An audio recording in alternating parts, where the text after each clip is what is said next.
it's still important to know because there's not only a game design impact, but there's also some technical issues that we need to consider. So first of all, in a game, animation is used as feedback. So if we look at this, right, like the timing of the animation is linked directly to attacks. And it seems like something simple, but like you do need to in code make sure that there's an event at the end of each animation that links to the attack. So the timing between when it ends and the timing between when the projectile is spawned is the same. Now the reason for that is player feedback. So over time, the player knows that this animation signals the attack, and I also know which frame the attack will happen on. It can get more complex. So in like Skyward Sword, we had things where the attack hand, so whether it's in the right hand or the left hand, because if anyone remembers, Skyward Sword was played on the Wii, and you could swap between left and right hand. Depending on which hand the attack was coming from, you'd have to parry the right with the corresponding hand. So you also needed to use the animation as a form of like player information. The same happens with attacks and taking damage. So it's a very common thing when you're doing a take damage, so your character's getting damaged, where you remove control from the player. It's like a slight kind of like a delay. So the player isn't really able to do anything. It's literally for like half a second to a second most times. The other thing you'll do is you'll also usually start a code routine for a timer to make sure that the damage doesn't continue being taken. So in the code that you've seen on the GitHub, some of you may have noticed that as well.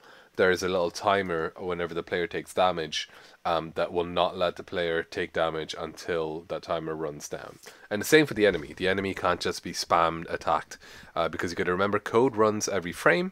So if I have an enemy that's 10 health and I attack it with 10 damage, as long as that hitbox is there, it might continuously be hitting, and 10 frames will pass in no time at all. So you got to be cognizant of that, right? The other thing we want to do as well is exaggerate, and this is where we come into art side of things as opposed to technical. But if you notice, every attack has a hold on it as well. So if you look at the skeletons, there's a slight pause just before they throw they're moving. Their animation frames are moving quite quickly, but there's a tiny pause just before the attack. And again, that has to be animated in, but also like taken into account in code. And if you look at the main character, when he attacks, he has a giant swipe, and that's a player feedback thing. That's basically you telling the player where the hitbox is. That giant swipe shows the player. It literally in this games, that sprite is a hitbox. I'm pretty sure it's a pixel based hitbox in this one. So it's a method of like teaching the player as well. So and here we go into a much more arty side of things, but there's this concept called the 12 Principles of Animation, and we've used these concepts for years and years. So the principles are as follows. So we've got squash and stretch. If you look at the top versus the bottom just feels a lot more realistic. Sorry, not realistic, but animated. It feels a lot more, I guess, like compelling to a viewer. Whereas the top just feels very solid, it doesn't feel like it moves. Doesn't feel like there's anything really going on there. So what we do have in the bottom is like a stretch in the direction of where you're going, and when you impact, you do a squash, and you often have a hold frame there as well. So you may remove the ability to move for maybe half a second, and then so that there's a lot of ways you can do that. Some people actually take full control away from the player. Some people will change the rigid body to kinematic, for example, just for half a second, which means it's just stays there just for half a second. There's multiple pros and cons to each approach, but either way, the concept is that you hold it for a sec, right, on the impact. So there's a game example here, and you can kind of see like it also anticipates direction of movement. So you see that it'll hold just before it moves up, and that anticipation is important because generally enemies do damage by touch, right? So the anticipation of the direction they're going to move is very important. And in our case, our enemy does damage all the time, but in our case, the player only does damage when the enemy is in a certain state. So it's important. Like, that's something we don't have in our current iteration. The animation doesn't show that I'm in a state that's ready to be damaged. So if I was gonna tweak that enemy, I would like maybe flash the sprite, maybe actually just play an animation of it being tired, but it needs to have that feedback so the player knows, okay, now's a chance that I have to attack. We have an anticipation. So anticipation is where like there's a little pause just before a large movement. So you kind of see at the bottom, especially if you look at the goblin, you can see like the movement is fast, but it has like almost a full second of pause just before it attacks, right? And that allows the player to react to that in space. And like if you go back and play games, you might start to notice how much anticipation is actually awarded or offered to the player. There's actually quite a lot of leeway it gives you. Staging, this is not necessarily as important for us. This is more something to do with Cinemachine. So essentially staging is camera angles and how you present stuff to the player, how you present that this is important, that's important, this is where you need to go. This is from an example, Shadow of the Colossus, where you have a much larger entity and the player comes up to the entity. What the camera does is it goes very low behind the player, and it's literally has a I don't know how it's done in this game. How I would do it in Unity is I'd have like maybe a trigger area or a physics overlap sphere around the Colossus, and when you enter the Colossus, it tells Cinemachine to swap to a different state, and a different state is the low down state, so it's looking upwards. So the virtual camera looks upwards, which gives whatever you're looking at a sense of power and a sense of like scale. So it's kind of a little meld of like tech and art. Stuff like this as well, is like you draw attention literally just by moving the camera there. And this is done by a combination of animation as well as code to tell it when to do that and when to animate. We won't need to worry too much about this, but straight ahead action versus pose to pose literally just means do I animate frame by frame? So having sprite sheets, which we've looked at, we did frame by frame animation with that. We didn't make them, but we used one. And today we'll do a pose to pose animation, which Unity or most animation programs will work pretty much the same. Will extrapolate for us. Okay, so it's very useful. It actually just like allows us to set keyframes. So like if I start like with my arm straight out, for example, and then I move forward a few frames and I end with my arm straight down, Unity will be able to extrapolate between those positions, and we'll see that today. We will be doing skeleton animations today. Yeah, we'll be rigging a a 2D sprite. I'll show you the process. I have a sprite already ready-made. So we'll set that up, rig it in Unity's new 2D animation package, which is very new. I think it just got released like last year or something.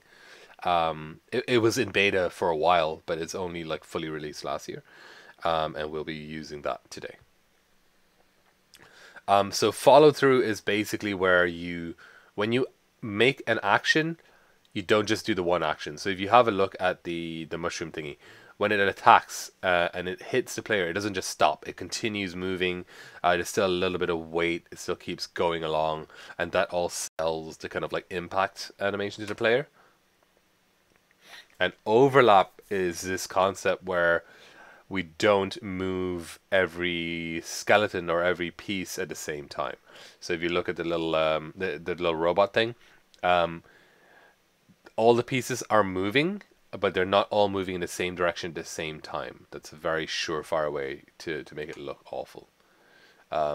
We also have an ease in, ease out. Now, luckily, again, Unity does a lot of this for us. So what this does, if you remember the example of me saying my hand straight out and my hand straight down, when Unity extrapolates between those positions, it does not go directly. It's not linear. So it doesn't like go like at the same exact speed from straight up to straight down, it accelerates very imperceptibly and decelerates very imperceptibly. That's called ease and ease out, and it's controlled on the curves, which we will see later. Now, that is automatically inbuilt to most animation software, so you don't generally need to do it, but you just need to know the principle. You may want to turn this off. So, for example, if I want something that is rotating in animation, and it's constantly rotating, I don't want to ease in ease out because it will like rotate and then slow down and then start rotating, spinning back up again. But if it's something like a propeller, I want that to be linear, so I'll need to adjust the curves for that. And again, we'll see that. Oh, another reason for slow and slow out is for player feedback again. So this is like this is from like a 30-year-old almost game. Like it's ancient, this game. And even in this, they have this slow and slow out. So you see the impact has a hold frame, and there's like a very it's very slight, but it is a slow pause on the animation. Nothing happens, and it's just there for the player to kind of like take in what happened. We'll also look at secondary actions. So secondary actions are stuff like where if you notice the primary action is the run cycle. But there's secondary actions with the hair, with the tie, with the blazer, with the cuffs of the legs. These are all secondary. They're controlled and reacting to the main animation. So timing is the concept of like how fast or slow our animation goes. And if you look, these are both about 3 or 4 frames. They're both about the same in terms of frame rate, but one feels a lot slower and more deliberate. The other one feels a lot jumpier and more like bouncy and excited. And that's straight up down to timing. So we look at the one on the left. There's a little hold at the top. It's like it's very slightly held longer on the when the wings are straight up, just before they beat down, and the beat down is very fast. Right? I don't know if you can notice that. And then on the right, it's all squished together, very fast animation because we want that bouncy kind of feel. So even though they're both about the same in terms of frame rate, in terms of frames, the frame rate changes how they feel quite a lot. And then we have exaggeration as well, which we talked about at the start, which is like, look how much it squashes and stretches, and that's primarily because games are fast paced. So you need to have an exaggerated animation in order for players to see what's happening or like perceive what's happening, especially when a lot of things are happening on screen. And the other reason for the exaggeration is because a lot of the time the assets are small or played on smaller screens. Solid drawing is this concept of basically just not making things feel flat. We'll see that later. Like, this is really if you're doing art, not necessarily for technical art. But it's stuff like when you have a side scroller, for example, you never have a character that's like an exact side profile. You always have like a 3/4 view, for example. It's a very common thing because a side on profile just looks weird. You never look at someone exactly side on or exactly front on in real life. They always look weird if you do that. And then finally we have appeal, and appeal is just like this nebulous concept. Again, this is more from the art side, but it's a nebulous concept of like making something feel appealing to the player. So generally like big eyes or cute big smiles are appealing. We can also do a bit of that in animation, and we'll try to get to that today. So here's like an example of the difference between like overlap. So you can see on the left there's a loop, but everything's moving at the same time, whereas on the right it's a little more they're overlapped, so the movements happen on different frames, and I'll show you today how that's very easy to accomplish with skeletal animation. So we're gonna do that. I just want to show you this. We're gonna make a walk cycle today. What's wrong with this walk cycle? You can just type in chat.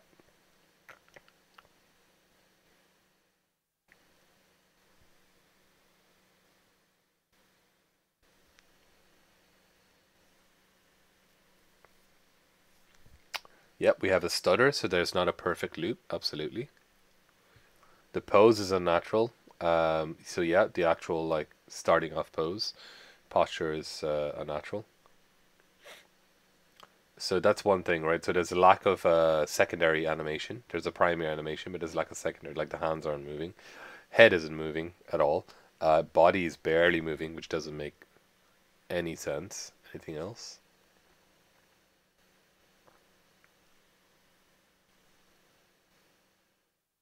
Yeah, the skip I think is because I don't know if that's the GIF. I don't think so. I think there's a frame issue. Clipping would be a skinning issue, so that would be in the rigging. So that is definitely a rigging, a technical issue there as well, into the rigging. Right. So another thing is that the body doesn't react. It doesn't react to actual gravity. So if you imagine when you walk, even when you're doing a light walk, and this is quite a heavy walk, it's kind of stompy. Even when you're doing a light walk, your body reacts to what you do. So you have like your chest kind of bends over and rotates a little bit, your head kind of bends down and rotates a little bit. Especially when you're making something for games, you often exaggerate that as well. Now this is a realistic character, so it should have a more realistic motion. But when you're making something that's a little more, I guess, like cartoony, you generally exaggerate higher. So this is a silly animation that's from the Deadpool game, but it's very good because you see the way motion is animated is very good. Like so, the limbs are animating in all three directions. This is a 3D model, so it works in three directions, which is great. And that's something you need to remember. We're going to be doing it in 2D, which is a lot easier. But it still means that you need to consider that everything needs to move and in different axes. It also has this kind of follow through. So like the bottom part of the body is connected to the moving rocket. So that obviously moves first because it's the closest thing connected to the moving piece. And then the upper body follows it, so reacts slightly delayed according to because it's connected to the bottom. So that's really important to note because that's something that we will do with our skeletal rigging today. We will set it up so everything in animation generally comes from the pelvis. So like the pelvis is your main thing. Everything else is actually a child of the pelvis, if that makes sense. So if you think about like yourself and your body, if I grab the pelvis and pull you, you kind of fall over because everything comes with you. If I grab your leg, you might be able to recover. If I grab your upper body, you might just like bend over. But the pelvis is hard to because everything's connected to it. So it's kind of like the core. At least for animation, it's our core position, right? And let's go directly now into Unity.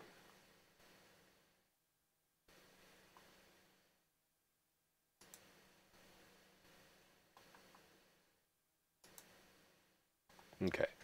So this is one that I've made previously, and this is basically what we're going to set up today. And I'll just show you the whole thing before we begin. So we've got a player. This is empty, and this is where all the code would go. Remember, it's almost exactly the same as we set it up. It's almost always the same, even for a 3D thing. So we have an empty thing here. This is where like movement code would go, collisions, physics, stuff like that. We have the animator that all it does is control the animator, and if I need to, I can flip it here if I want to. If I need to do a flip. So that's handy. That's why I have that on a separate. And then as a child of that, that's where the actual stuff goes. You can kind of see these bones here, and they're rigged to the character.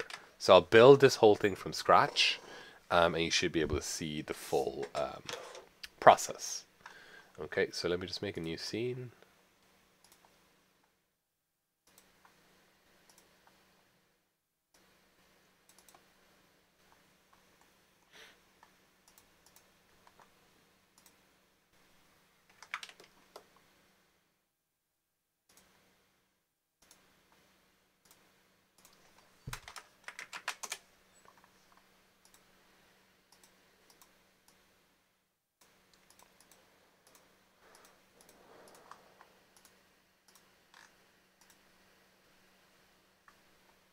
Okay, so I'm imagining that this has just been imported.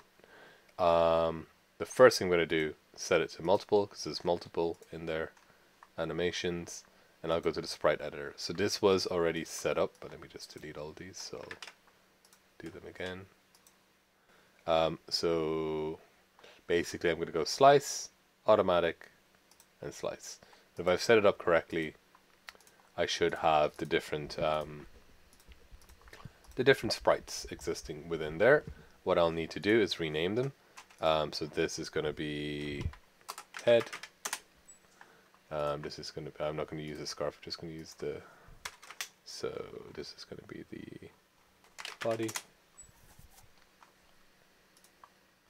and this is going to be arm, and this is going to be leg. So you notice in this specific sprite sheet, I have leg that goes the other way, which I may want to use for if like the character is in idle or whatever. But when it's running, I want both legs and both arms to face the same way, because otherwise it's a bit ridiculous. It doesn't make sense for the arms and the legs to not face the same direction. So I'm just going to use one of each because I can copy them later, and I'll need to rename them when I copy them. So I'm only using this head, this body, this arm, this leg. Okay, I can use the other heads, but for now I'm just using these. Let's apply that. So far so good. You all have seen this before, but before we were using sequential sprite sheets, so we were grabbing each sprite. Now we only have these individual sprites, which we need to then skin and animate. So luckily in Unity, it comes with a skinning editor. This should come in when you import your 2D sprite package. It should be there already because it should be linked into the sprite editor. So if I go to the skinning editor, there's a whole new window. It changes, and now I can start to create bones and skin them. So let me start with the body, because the body is the most important thing I want to deal with, right? So I'm going to double click on this. If I double click, it has an orange outline. That means I'm dealing with this body. I can now go to edit bones. Edit bones. If I click on that, sorry, create bones. Sorry, it gives me this like circle, and this is going to allow me to create bones. So remember I said I'm going to start from the pelvis. My pelvis is going to be around here. And let's see, what do I want my body to do? I want it to be able to like maybe have a pelvis here and then rotate the chest possibly. So this would be a chest. So that's a chest bone. And what a bone does is it should rotate. So I want, if I rotate this, I want this whole piece to come with, or this upper part of the body. Cool. So that is, I clicked, and then when you click, and let me just redo that, sorry, just to talk over what I was doing. So I clicked to start a bone, and if I just moved, I'm just moving my mouse around, the bone will keep extending.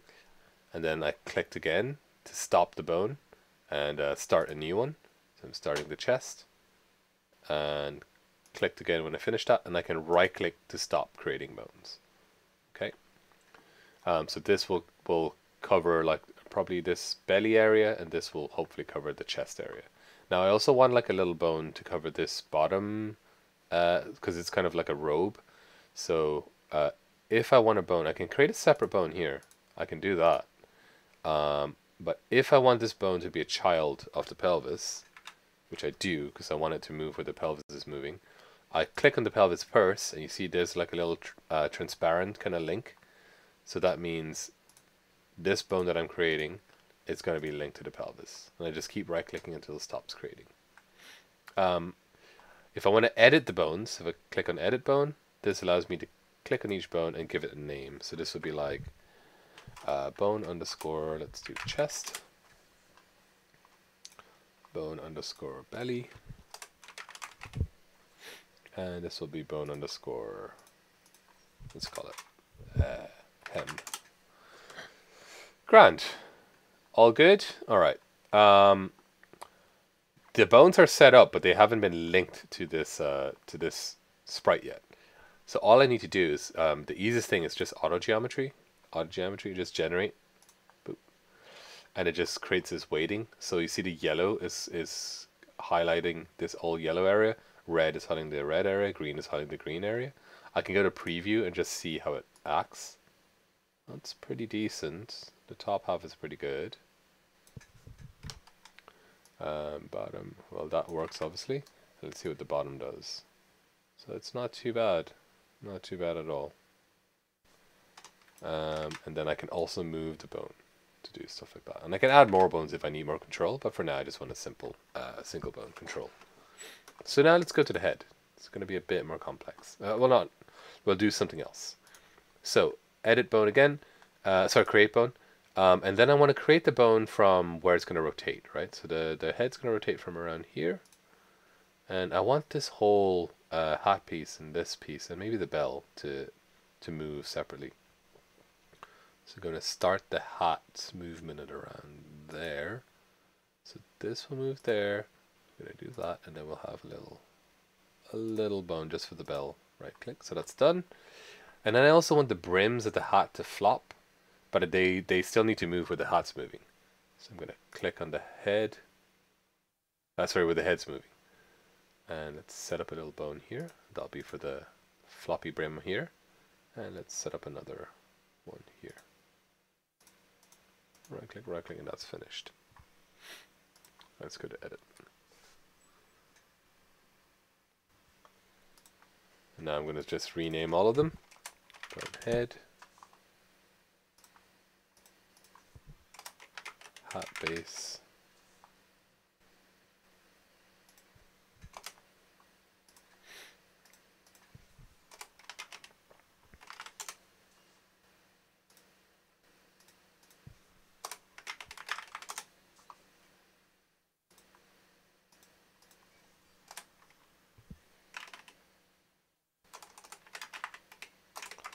back brim,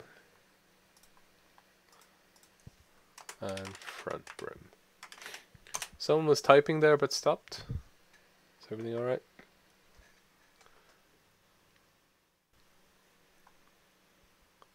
Going to do my auto geometry again, generate, and this is probably going to need me to better do the rigging enemy. Oh, for 3D, I would probably do it in a 3D. I don't think Unity's 3D animation is great. Like you can technically. There's also a 3D thing called Mixamo, which we'll look at when we do the 3D modeling. And Mixamo basically just if I have a 3D model of a character, I can go to Mixamo, put the character in, tell Mixamo where the bones are, and I can then use a library of animations that Mixamo has. Let me just show you Mixamo. Sorry, just a little tangent, but.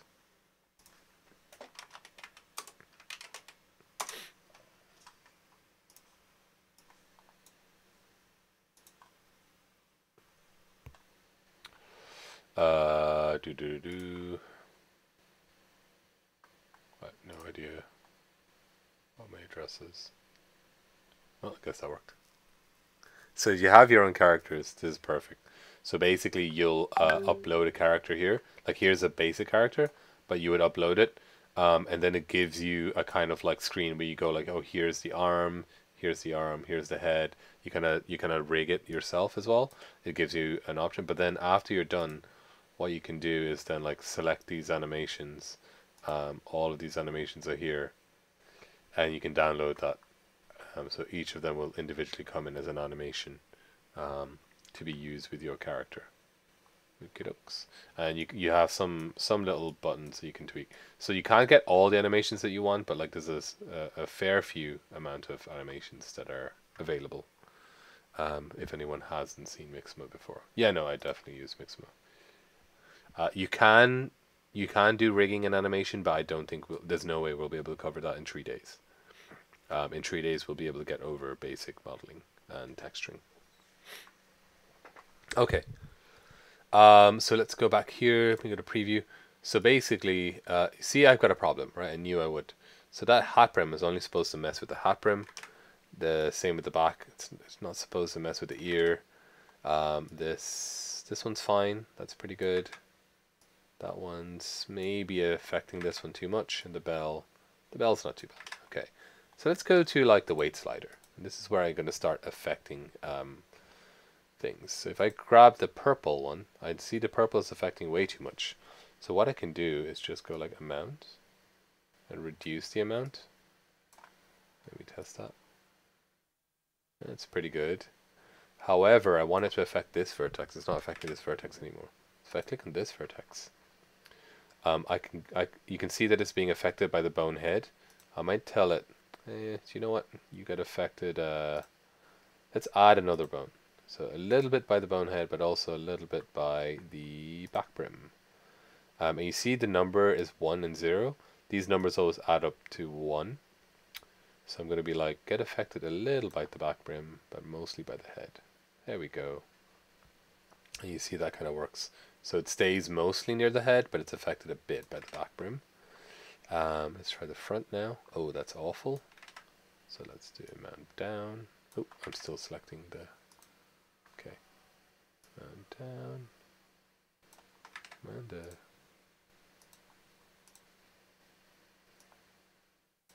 Is this working?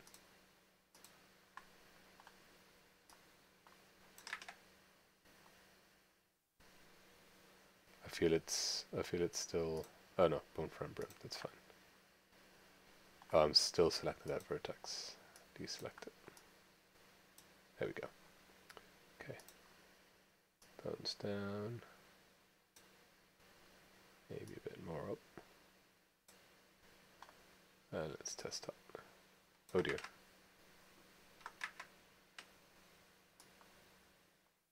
Okay, so again, same thing. It's mostly good except for this one vertex. So let's give that the bone front brim and the same.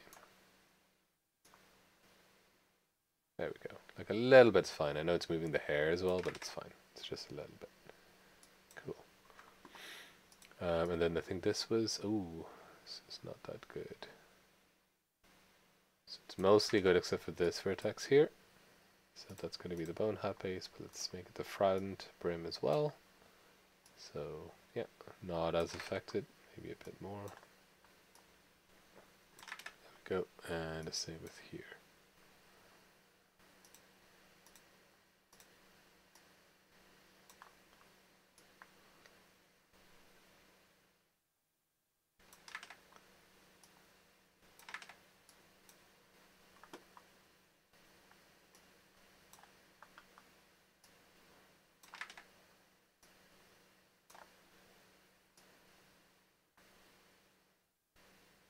So hopefully this makes sense what I'm doing.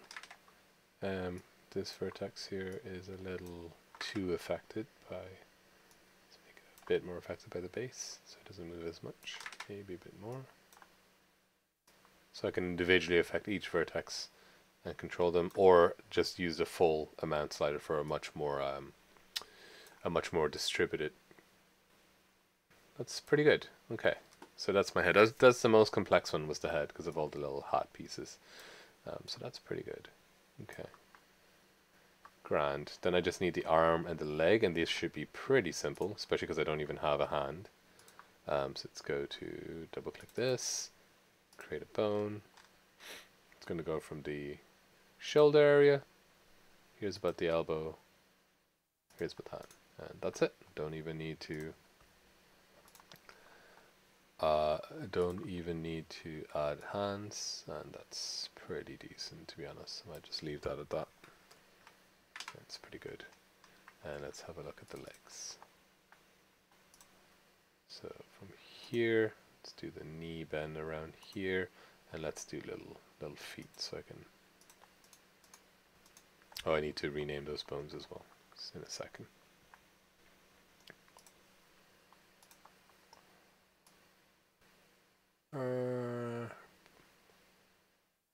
Possibly affecting this bone too much. That vertex too much, but the rest seems fine.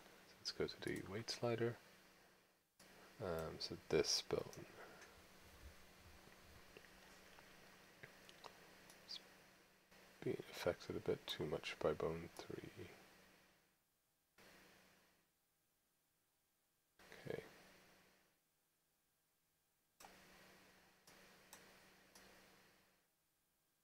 Okay, now let's go and rename them. So that's going to be bone underscore foot, bone underscore calf, let's say, and this will be our thigh. And the same with this, that will be our bicep, and that will be our forearm.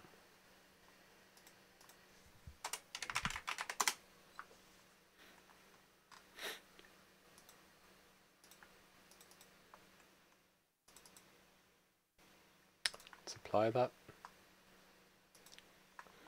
Cool, so we can see that it's there. I used the head, so let's drag in the pieces. So here's my body, here is my, let me do that one at a time actually. So body's there. You can see that there's no bones on it though. It has a sprite, it has everything there, but it doesn't have bones. Annoyingly, I need to add this thing called a sprite skin.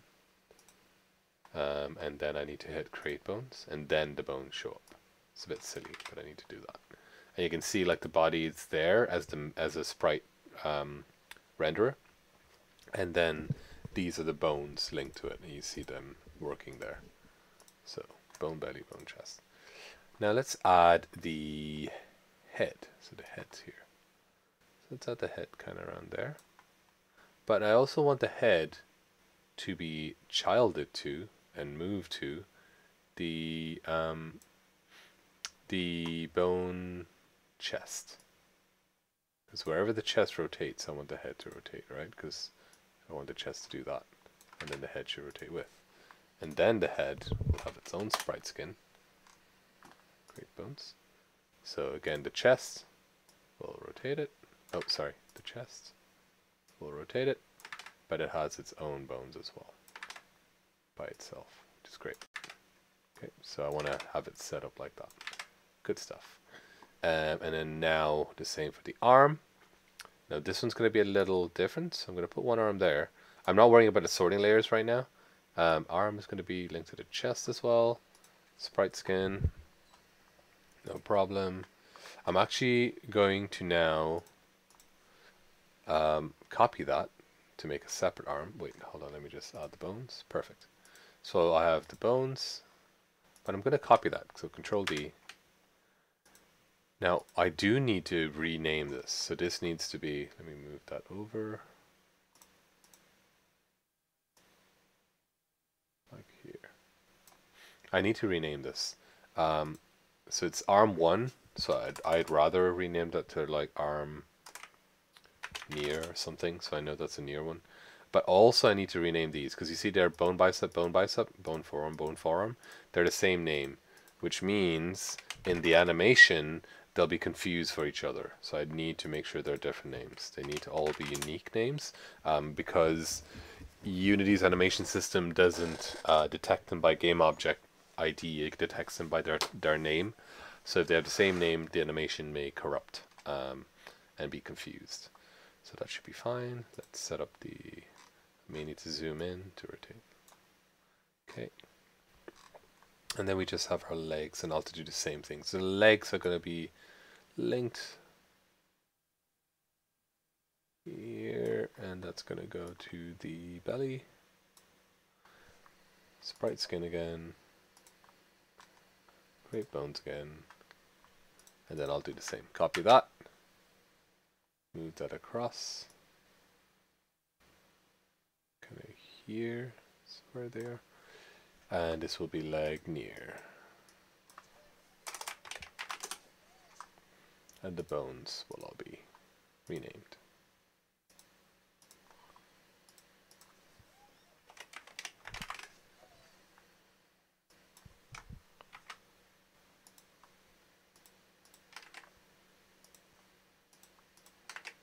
Cool. All good so far? Okay, so the body's there. Everything's set up. It's ready to animate. Well, no, sorry, not fully ready. I just need to change the sorting layers, which should be easy. So all the sprites are here. I will probably take the belly as the 0. So the body is going to be 0, which means the head is going to be 1 in the order layer. Layer in order. Order and layer even. And then in front of the head must be the arm. So the arm is going to be 2. That's pretty much it. I do want these 2 legs to be behind the body. So let's do the near leg. That'll be -1. And the leg will be -2. And then finally the far arm will be -3. sorry, this should be 2. And that one should be -3. Cool. So it's all set up sorting layer wise. Great stuff. Now I just need to add the animator parent. So if I right click on the body and create empty parent, this will be where the animator goes. Add component, animator. And I just need to create a controller for it. So create animator controller MSC underscore skinned player controller. Dump that to the animator, so that'll hold all our animations. So if I look at the animator, it's got nothing there. That's fine. And if I want to, I don't have to do it right now, but I can create an empty as a parent, and this will be player. Oh, sorry, did I not make that as a parent?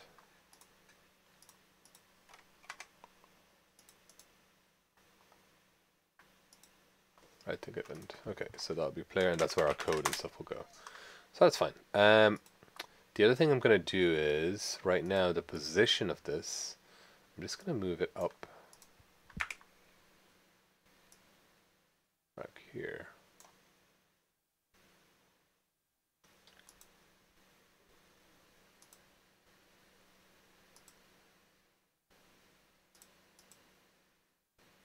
Why is the position changed?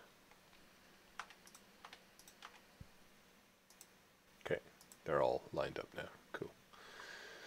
Alright, so I'm going to move the player.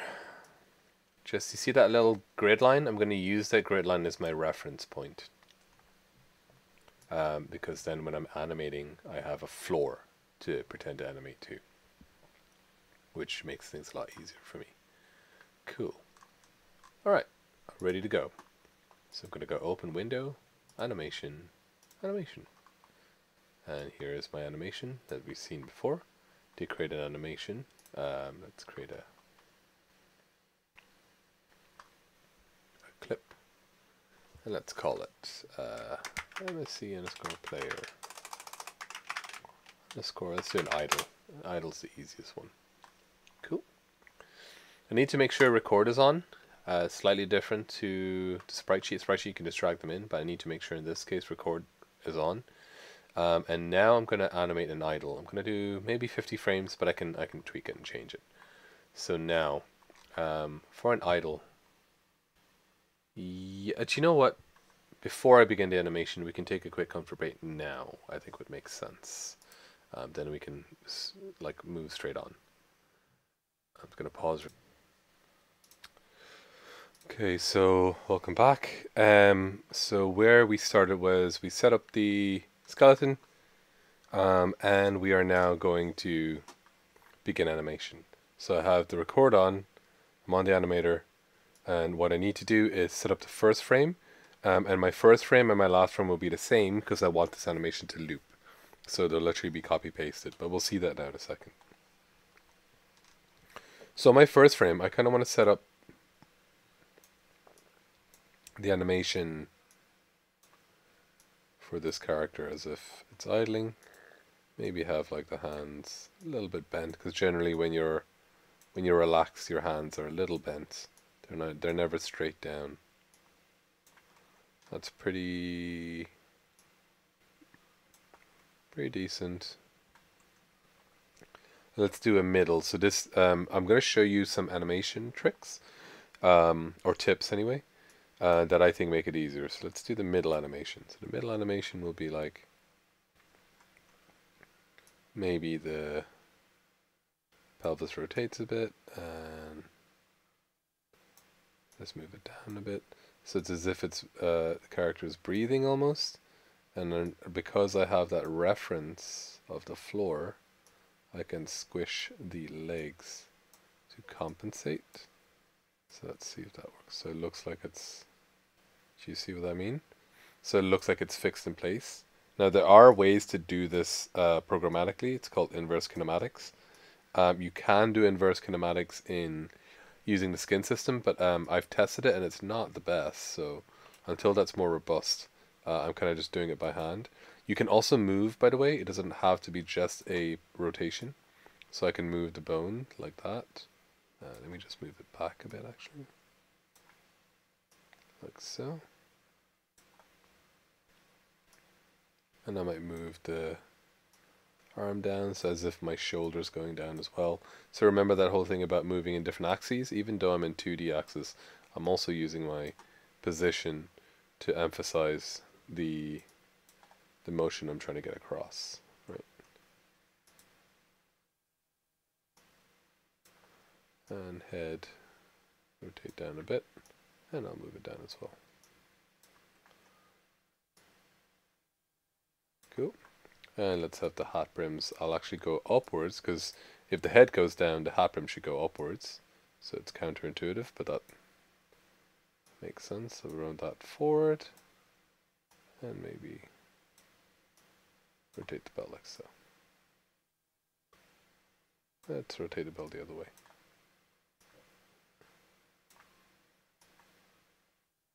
Cool.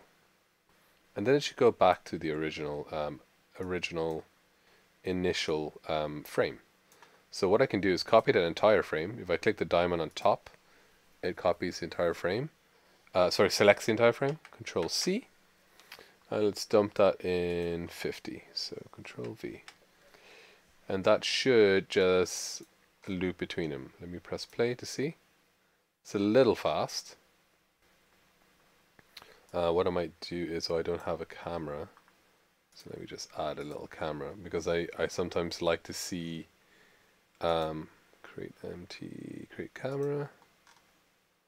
I like to see it in the game view, because you see it much smaller. So where is this camera now?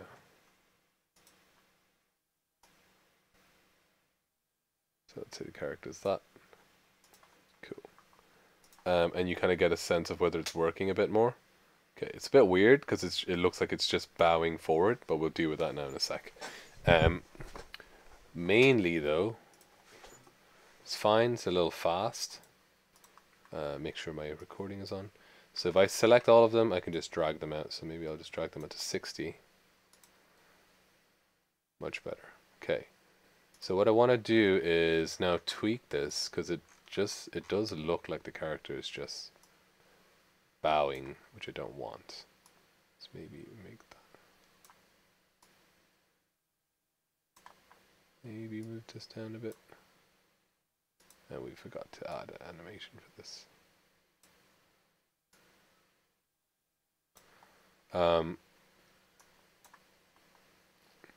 You see, notice that I added a position and for the chest here, but it doesn't add to the end. So it'll automatically add keyframes before it, but it won't add keyframes after it. So I need to copy the first frame and recopy that there again. So let's try that.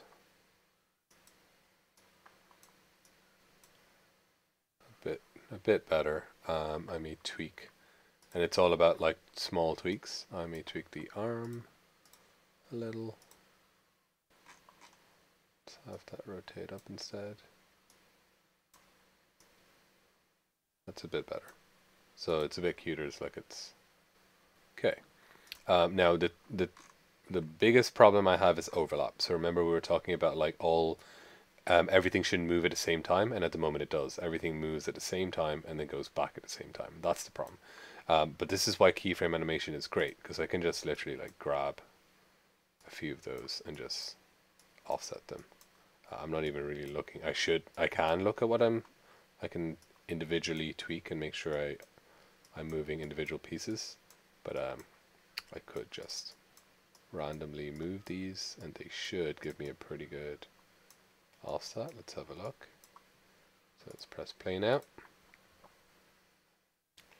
The feet probably need to not be changed. Let's see where the feet are. Feet. All the feet stuff. Let's put them back at 30.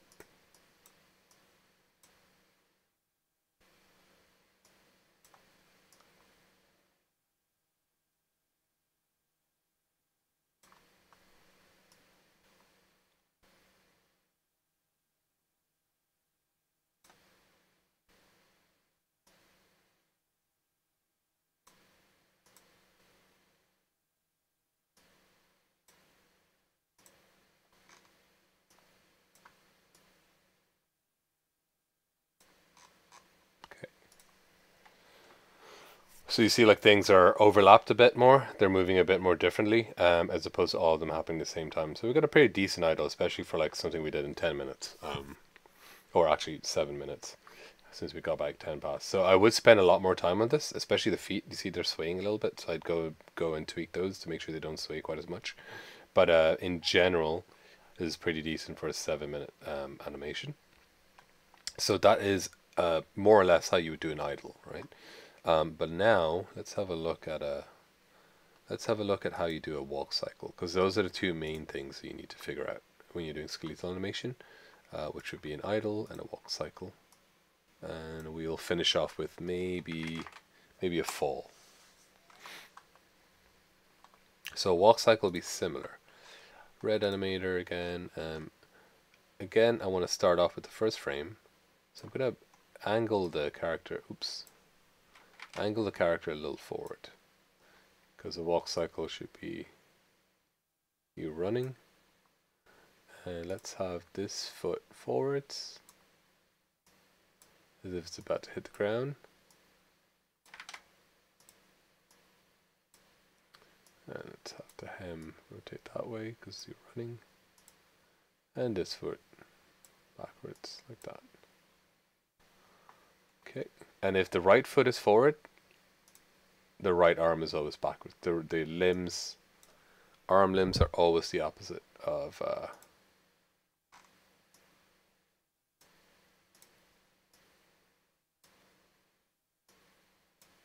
and again I can do position, so it's as if I'm simulating the chest rotating by using a position.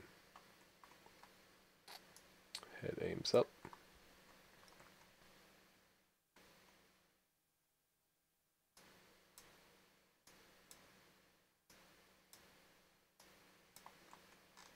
Okay, so that's first frame. You can see it here, right? That's pretty good. Let's go to the middle frame. And now let's do the opposite. So this arm, let's put the position back. So again, we're simulating the chest rotating back. This arm goes forward.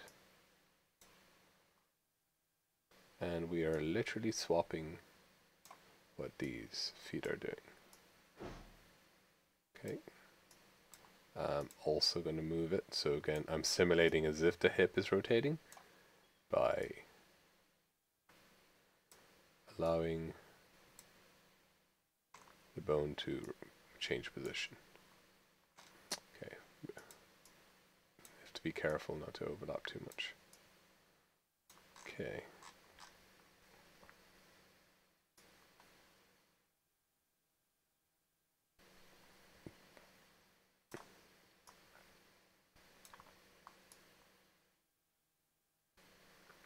Okay, now if I copy the first frame, put it on the last frame, I'm doing 50 I guess, I can always change it.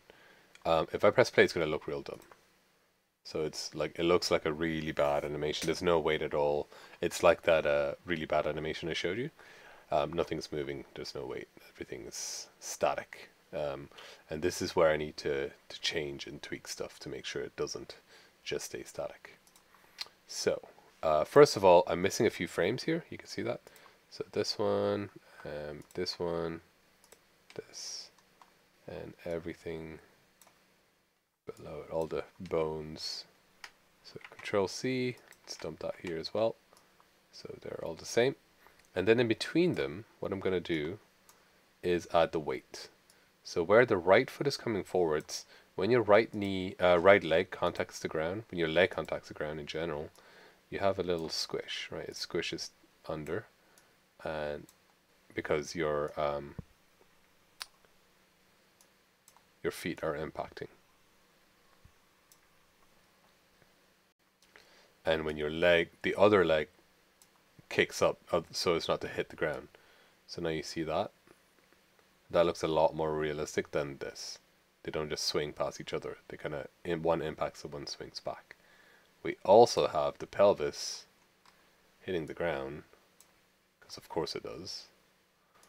And actually, let's change the skirt hemline here to there, so that will automatically rotate. Okay, so down, and then the pelvis needs to go back up. So where's the pelvis?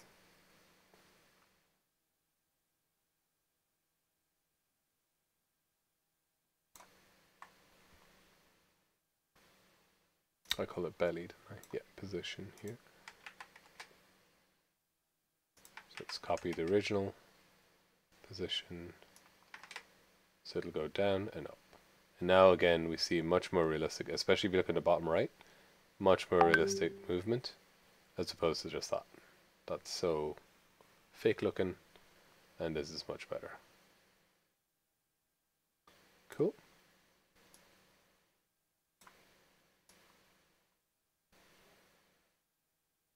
So what we need to do then is, I think we can copy the same, sorry, let's do more. Let's do the chest, impacts the ground, head kind of rotates forward and also squishes down. Let's do the hat brims going down because we impacted the ground. Let's do the hat actually squishing like that, and the bell kind of jingling. So it's as if I really impacted the ground. Let's see if that's too much. No, not too bad. Maybe the head rotated a bit too much. Cool. And you can kind of see that impact as opposed to, again, this one has nothing. It just feels so much unrealistic. Cool. Got a decent impact there. And then we can copy most of this stuff except for the legs. So if I click on these, everything except the legs. So none of the leg stuff because the legs will obviously be the opposite. Cool. And we'll post that here.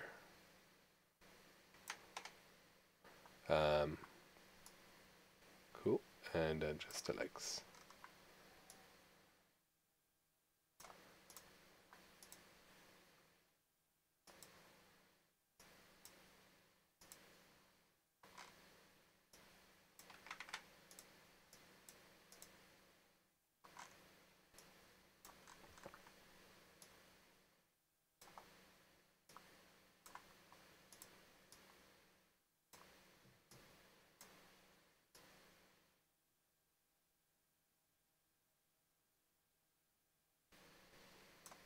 Okay, let's just do a quick play and see how that looks.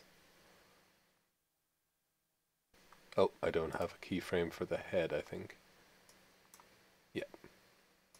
So go in head position. It's kind of annoying that Unity will do this, but it sometimes misses a few keyframes. You'll need to go and add them back in.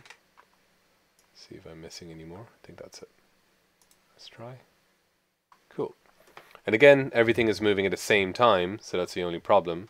I think the motion is okay, but they're all moving at the same time. So this is where we go in, and we don't mess with the legs, I think, but we mess with maybe the hat base stuff and the brims. They can all change just slightly.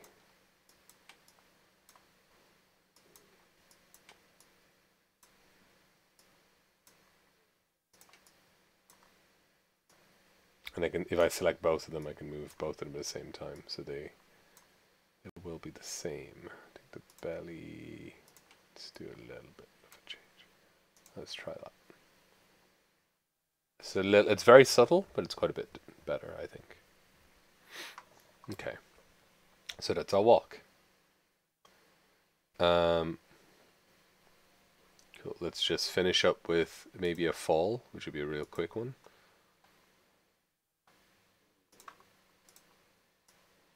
And we'll do an impact. And the impact is only one frame. So that's why I want to do the fall. So let's just do the fall. Oh, forgot to press the animation. Character's looking down.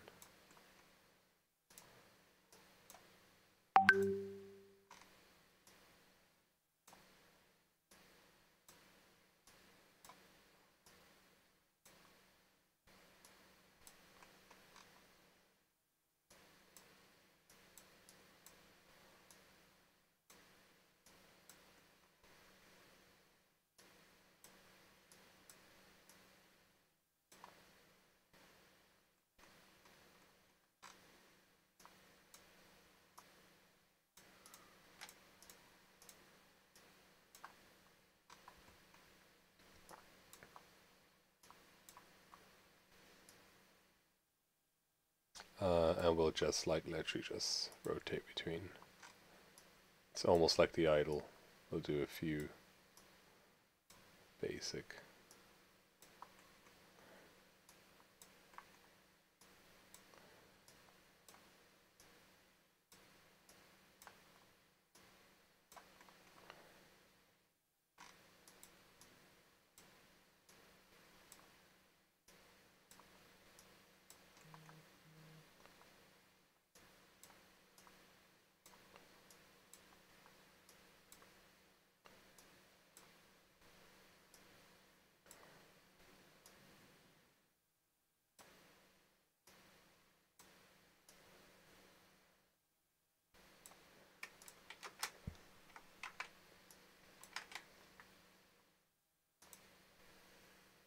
Cool. And then just offset it a bit. And because this is a fall, don't really have that much to worry about in terms of offsetting. Should be fine.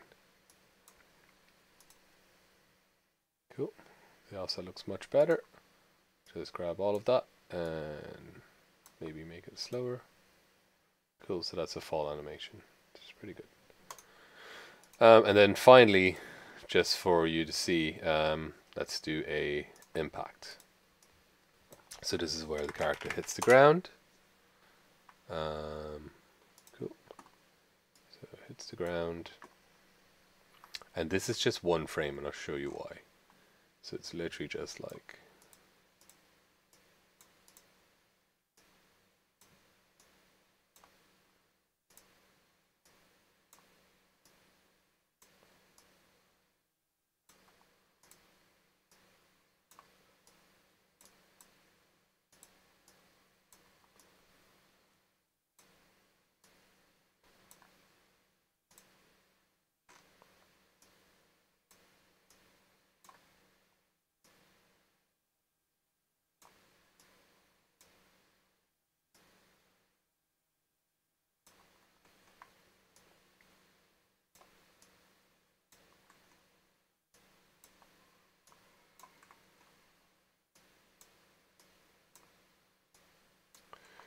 we can technically even change the, oops, maybe it's squished a bit too much, even the sprite sheet. So the head here, we should be able to change that for the one here, where it's like doing the X. It will lose its bones, but it should play like so. Let's move that down a bit. Okay, so now let's go to the animator and let's do a run through. So I'm going to start with the idle. I'm going to go to walk. I'm just literally just making a transition. We're not doing any code. Making a walk to the fall. And you'll see why the impact animation is just one frame. And it'll go back to idle. Okay, so it'll just play through all of those. Go idle, walk, fall. So the impact, because it transitions as one frame, it just makes it really quickly look like it's impacting and then standing back up. You don't need to have a full impact animation, just a little bit, it's fine. Cool. Alright, so we covered a lot there today. Any questions on this before we finish up?